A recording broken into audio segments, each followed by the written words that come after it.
Ingatan, animasi ini dibuat dengan tujuan sharing pengalaman pribadi sang pengirim cerita. Dimohon untuk menghargai cerita tanpa menyudutkan beberapa pihak. Selamat menikmati. Hai, sobat sambat yang kerjanya ngeluh-ngeluh dan ngeluh di sosmed. Hehe, kenalin, nama gue Doni. Kali ini gue mau cerita soal tetangga gue yang super sayang. Maksudnya super rese. Disclaimer dulu, cerita ini dari kisah nyata dan udah terjadi beberapa tahun yang lalu. Oke, jadi sebenarnya gue ini tergolong anak muda yang jarang pulang ke rumah karena lebih banyak mengabdi menjadi budak korporat dan mencari cuan setiap harinya. Bahkan gak jarang juga ketika weekend gue gak sempat balik ke rumah karena masih ada kerjaan yang harus gue beresin. Hari-hari gue habiskan di kantor, rumah pacar, dan rumah sendiri. Jadi masalah soal cekcok pertetanggaan ini seringnya gue dengar dari nyokap atau bokap gue ketika mereka cerita pas gue lagi pulang. FYI, rumah gue ini emang letaknya agak masuk ke dalam gang dan ada lingkup wilayahnya sendiri gitu. Seperti rumah-rumah Indo kebanyakan, rumah gue ini juga nempel sama rumah-rumah di sekitar gue. Di depan rumah gue ada sebagian lahan kosong yang biasa dilewatin orang-orang. Atau sekedar buat jemur baju aja. Intinya, biasanya lahan itu dipakai untuk kepentingan bersama lah. Nah, setelah lahan itu, masih di seberang gue ada rumah lagi yang lumayan lebih besar dari rumah warga sekitar situ. Rumah yang di seberang ini ditinggali sama kakek-kakek yang masih lumayan bugar. Ya, kayak Raikage di Naruto lah, kalau lu tahu. Yang gak tahu, skip! Nah, terus dia tinggal sama anak bungsu laki-lakinya yang masih muda. Dulu sebelum gue dan keluarga pindah, tanah sekitar rumah si kakek ini emang punya dia semua. Pun sampai sekarang beberapa rumah di sekitar rumah gue itu ditinggali sama saudara-saudaranya. Nah, ketika gue sekeluarga pindah, di situ kita beli tanahnya dan ngebangun rumah di seberang si kakek. Beberapa tahun berlalu, dari gue kecil sampai gue mulai kerja, semua masih baik-baik aja. Kita hidupnya rukun dalam bertetangga. Sampai akhirnya ketika memasuki tahun kedua gue kerja, istri si kakek ini meninggal karena sakit. Gue masih ingat banget gimana baiknya si nenek ke gue dan abang gue di masa itu. Bahkan gue sering main ke rumahnya buat main sama anak bungsu si kakek. Rumah nenek juga sering jadi tempat ngobrol dan ngumpul ibu gue dan teman-temannya. Singkat cerita, akhirnya si kakek tinggal cuma berdua sama si bungsunya yang sekarang udah besar. Karena semua anak-anaknya udah punya rumah dan keluarga sendiri. Sejak kepergian istrinya, entah kenapa si kakek ini jadi rewel banget. Dan ada aja gitu yang jadi masalah buat dia. Pernah suatu hari, gue baru balik kerja sore-sore dan dibuat terkejut. Kaget. Karena lahan kosong di depan rumah gue tuh udah dikasih tanah dan dibatasin batako gitu. Sampai menutupi setengah lahan. Jadi ibu gue udah gak bisa jemurin baju depan rumah gue lagi. Bahkan untuk lewat pun jadi lebih kecil jalannya. Kejadian itu sempat bikin heboh keluarga gue. Dan bikin abang gue lumayan kesel. Karena dia benar-benar cuma nyisain selangkah lahan kosong dari depan pagar rumah gue. Di depannya dia dikasih tanah yang udah ditanamin pohon singkong. Abang gue yang emang keras dan gampang kepancing emosi, kesel lah. Dan nanya ke si kakek, maksud dia apa kayak gitu? Terus si kakek jawab, ya ini kan dari awal juga lahan gue.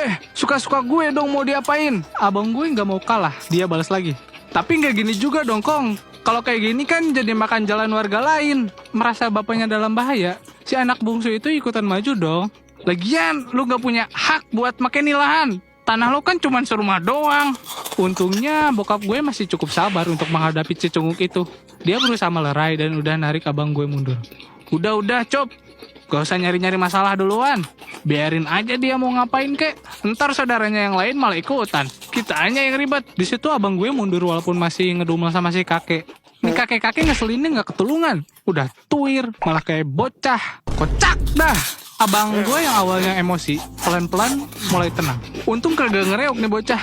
Abang gue tuh tipikal orang yang paling gak bisa tuh nahan-nahan diri untuk gak ngegas. Apalagi ini kondisinya kita yang dirugikan. Itu satu kejadian yang bikin perkara ini jadi merembet kemana-mana. Semenjak kejadian itu, gue dan keluarga jadi mulai lebih hati-hati untuk melakukan apapun di luar rumah.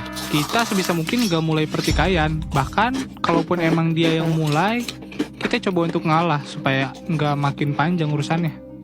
Abang gue akhirnya pindah ke Surabaya untuk tinggal sementara di rumah keluarga istrinya. Abang gue ini emang kondisinya baru menikah setahun guys. Jadi memang belum sempat beli rumah dan tadinya masih tinggal bareng sama orang tua gue. Cuman karena cekcok waktu itu, akhirnya dia pindah dulu ke Surabaya karena takut kepancing emosi lagi dan malah bikin masalah makin panjang. Kalau panjang kan bisa jadi series film. Gak kerasa hari-hari berlalu. Gue masih kayak biasa. Sibuk kerja lembur bagai kuda demi menabung untuk masa depan. Jarang pulang, apalagi digoyang. Eits, jangan mikir jorok loh. Maksudnya digoyang lidah pakai lezatnya nasi padang. Hehehe, saai gue mah. Beberapa bulan kehidupan kita tentram, santuy, dan mengira semua udah kembali normal. Mungkin si kakek itu udah insaf, tapi ternyata belum besti. Emang paling bener jangan pernah berekspektasi ke orang lain. Gue akhirnya dapat berita lagi kalau si kakek ini bikin tanggul dari kepingan keramik bekas dan batu-batu besar di turunan dekat rumah gue. Gak cuma melebar, tapi juga cukup tinggi. Sampai pas gue pulang ke rumah gue, sempat nyaris jatuh karena tanggulan asal itu. Bisa kita lihat lah, ini tanggul sangat bahaya. Apalagi dekat rumah gue tuh banyak bocil yang suka main sepeda. Ya kalau sepedanya canggih kayak si Pama, gak masalah. Lah ini, sepeda basic anjir. Auto nyusruk lah kalau gak hati-hati besti.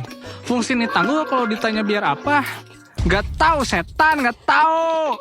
Gue juga gak paham sama pola pikir tuh kakek-kakek. Kayak gak masuk akal banget sih itu tuh. Nah, pas kejadian ini, pas banget abang gue lagi di rumah kan. Seperti biasa lah, dia paling gak bisa nih kalau ada di posisi tertindas gini. Posisinya waktu itu masih pagi, dan gue lagi siap-siap mau berangkat ke kantor. Abang gue tiba-tiba jalan keluar rumah sambil megang ponsel di tangan kanan dan kayak pura-pura nelpon gitu. Terus dia teriak kenceng gitu seolah-olah lagi ngomong di telepon. Iya nih, ada orang gak jelas banget bikin tanggulan kok di turunan. Tinggi banget pula, gak tahu deh tuh otaknya di mana. Gue yang emang bukan tipe suka ribut, langsung teriaklah di depan rumah. Pak, abang Ucup tuh pak, mau ngajak ribut lagi tuh pak. Ini gue cepu ceritanya. Soalnya yang bisa bikin abang gue nurut cuman bokap gue. Akhirnya teriaklah tuh bokap gue dari depan pintu rumah. Posisinya sih belum keluar rumah. Ucup, sini kamu. Abang gue masih gak dengerin, cuman nyaut-nyauteng ya doang. Apa sih pak? Udah sini cepat. Karena ada bokap gue udah beda, kayaknya si abang gue ini nggak juga kalau bapaknya lagi marah. Akhirnya dia nurut dan masuklah ke dalam rumah. Walaupun ya seperti biasa, masih ngedumel, nggak terima dengan kelakuan aneh si kakek seberang. Tapi akhirnya abang gue bisa nahan emosinya dengan baik. Akhirnya abang gue kembali lagi ke rumah istrinya. Buat dia mungkin di sana lebih tenang karena nggak harus berurusan dengan tetangga aneh bin ajaib kayak di sini. Gue juga kembali kerja seperti biasa setelah semua kembali kondusif. Hari-hari gue nggak jauh beda. Kerja, nyari duit buat hidup gue sendiri dan kadang bantu-bantu keluarga. Kalau lagi ada yang perlu di cover, semua berjalan normal. Sampai pada akhirnya kita sampai di puncaknya. Dari puncak kegegeran duniawi. Suatu hari, gue denger nyokap bokap gue ini ribut hebat. Ada kalimat yang gak mengenakan keluar dari mulut bokap gue. Padahal selama puluhan tahun menikah, kalimat itu gak pernah sekalipun keluar dari mulut bokap gue. Kalimat itu adalah, "Bapak udah gak cinta lagi sama kamu." Itu kalimat bokap gue yang dilontarkan ke nyokap gue. Ya otomatis langsung nangis hebat lah dia. Penyebab pertengkarannya pun saat itu gak begitu besar. Ceritanya, bokap gue pengen beli rumah dengan harga 700 juta yang dijual sama temennya. Dan menjual rumah ini dengan harga 500 juta. Terus nyicil sisa 200 jutanya. Sementara menurut nyokap gue, angka 200 juta itu cukup besar untuk beban finansial mereka yang udah nggak lagi muda. Nyokap gue nggak setuju dan merasa lebih ekonomis kalau kita beli aja rumah dengan harga yang sama. Toh, anggota keluarga juga nggak begitu banyak. Kita nggak butuh rumah yang terlalu besar. Bokap gue di situ langsung marah karena merasa istrinya nggak sejalan dengan dia. Padahal biasanya bokap gue nggak seemosional ini, dan menurut gue pemikiran nyokap gue pun cukup masuk akal. Akhirnya nyokap gue pergi ke tetangga sebelah yang rumahnya lengkap satu rumah dari rumah gue. Dia kesana untuk curhat sambil nangis-nangis karena kecewa sama suaminya yang udah kasar secara verbal. Di situ ada bestinya yang dengerin curhatan dia, sebut aja namanya Bu Retno, dan bokap bestinya yang biasa kita panggil Engkong Rohib. Di saat nyokap gue cerita sambil sesegukan, si Engkong Rohib tiba-tiba ketawa. Nyokap gue dan Bu Retno heran dong, dan nanya ke si Engkong, "Kok ketawa sih Kong?" Nyokap gue nanya, "Coba laki lu panggil ke sini," kata si Engkong. Cuman karena posisi nyokap gue lagi berantem sama bokap gue, dia ogah lah manggil bokap gue. Akhirnya anaknya Bu Retno lah yang manggil bokap gue. Gak lama kemudian bokap gue datang nyamperin, dan ketawa lah tuh si Engkong semakin kencang. Bokap gue juga reaksinya sama, heran bukan main. Terus tiba-tiba si Engkong bilang, "Kok lu mau sih Tong dibayar 100.000 doang sampai begini?" "Lah, semua yang dengar itu makin bingung lah. Si Engkong ini lagi ngomongin apa sih sebenarnya? Nah, ternyata usut punya usut, si Engkong ini emang punya keturunan orang mantep gitu. Dia ngejelasin di situ kalau ada sesuatu yang menyebabkan rumah tangga di rumah tuh jadi gonjang-ganjing. Si Engkong langsung ngasih tahu, ini mah kiriman dari si Tompel, nama dukun dari gang yang di sono. Rumahnya pagar ijo. Mau gua antar ke sono? Kata si Engkong ngomong ke bokap gue. Kita semua masih shock, kecuali anaknya si Bu Retno yang udah tahu soal ilmu ini. Kita masih diem aja di situ karena kaget. Engkong bisa tahu letak persisnya di mana orang yang ngirim itu. Lagian, masa dia bayar 100 doang ya malu gue ya si Tong? Kata si Engkong yang sebenarnya ditunjukin ke si dukun. Tetangga depan tuh yang kirim-kirim. Habis itu, si Engkong jalan ke depan rumah gue dan nemu sak kantong kecil tanah kuburan di pojokan pagar. Ternyata penyebab ributnya bokap nyokap gue ini faktor eksternal. Pantas aja bokap gue bertingkah nggak wajar. Akhirnya bungkusan itu diurus sama si Engkong. Dan dia bilang, sekarang udah aman. Rumahnya udah nggak ada lagi aura negatif yang bikin panas. Buset. Keluarga gue kena serangan jujutsu. Tahu gini mending gue nonton anime biar bisa ngelawan balik. Anda lawan balik.